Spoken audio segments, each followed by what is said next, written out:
What do clever people do financially wise that allows them to grow wealth at a faster pace compared to others?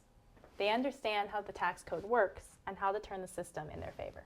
A key skill they use is tax minimalization so they can keep more of what they earn in any given year.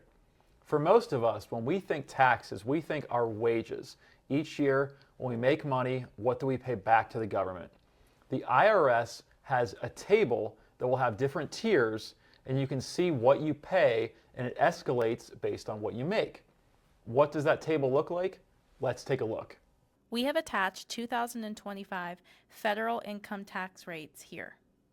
You can see that it begins at 10% for the lowest bracket and caps out at 37% for the highest earners. The average U.S. household caps out at the 12% bracket. A small percentage of earners pay over 30% in taxes. Some people play by different rules, however. They focus on building assets, which are potentially taxed at a lower rate than their wages would be taxed at given their level of income. Assets could include stocks, real estate, and autos as examples. In the U.S. tax code, any type of asset that is held for greater than 1 year before being sold would be taxed at a lower rate than what your wage tax rate would be at. What are those rates? Let's check them out. This illustration is the 2025 U.S. capital gains tax rate, which includes assets or investments held at least 1 year before being sold. It looks like most investors would pay between 0 to 15% on gains, and the highest earners cap out at 20%. This tax code encourages investments held longer than 1 year. When we place the comparisons side by side, the biggest difference here is within the top rates. The highest earners can save a substantial amount of money by having their money flow in from long-term investment gains.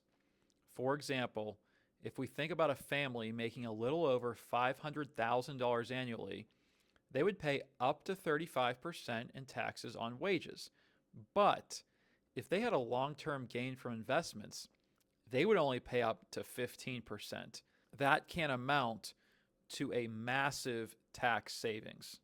When you make money selling an asset that was held for at least 1 year or more, your tax rate plummets.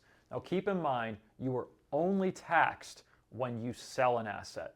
Now some caveats to that would be bond income, capital gains, and dividends, for example.